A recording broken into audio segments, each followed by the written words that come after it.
Hello നമസ്കാരം. ഇന്നത്തെ വീഡിയോയിലേക്ക് എല്ലാവർക്കും സ്വാഗതം. അപ്പോൾ ഇന്ന് നമുക്കൊരു ബീഫ് കറി തയ്യാറാക്കിയാലോ. അപ്പോൾ നമുക്ക് ബീഫ് ഒന്ന് വേവിച്ചെടുക്കാം. ഇതിനകത്ത് കുറച്ച് മുളക് പൊടിയും ഉപ്പും മഞ്ഞൾപ്പൊടിയും ചേർത്തിട്ടുണ്ട്. കുക്കറിനകത്തേക്ക് മാറ്റി കൊടുക്കാം.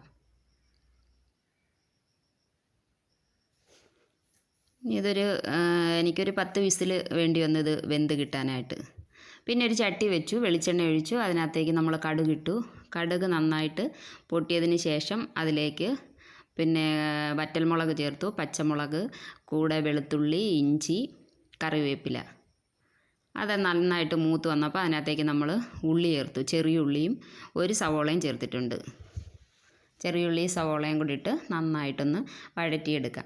അപ്പോൾ വീഡിയോ കാണുന്ന എല്ലാ പ്രിയപ്പെട്ടവർക്കും ഒരുപാട് സ്നേഹം, ഒരുപാട് നന്ദി. തുടർന്നും വീഡിയോ കാണണം, സപ്പോർട്ട് ചെയ്യണം. അപ്പോൾ ഉപ്പിട്ട് കൊടുത്തിട്ടുണ്ട്. അതിനുശേഷം നമുക്കിത് നല്ലപോലെ ഒന്ന് ഇളക്കി യോജിപ്പിക്കാം. പിന്നെ ഇതിനകത്ത് ഒരു 3 തക്കാളി ചേർത്തു. പിന്നെ 2 സ്പൂണ് കാശ്മീരി മുളക് പൊടി ചേർത്തു. ഒരു അര സ്പൂണ് മഞ്ഞൾപ്പൊടി ചേർത്തിരുന്നു.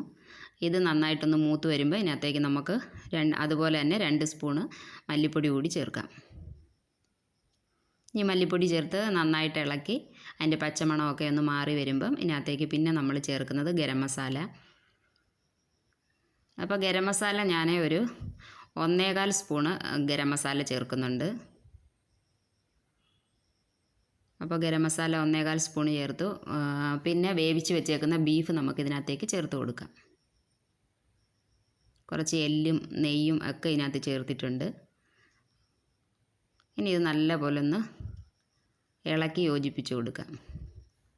അതിനകത്ത് ഞാൻ വഴറ്റി വെച്ചേക്കുന്ന ഉള്ളിയിൽ നിന്ന് കുറച്ച് ഒരു കൈപ്പിടിയോളം എടുത്ത് മിക്സിയുടെ ജാറിലിട്ടൊന്ന് അരച്ച് കറിയിൽ ചേർത്തിട്ടുണ്ട്.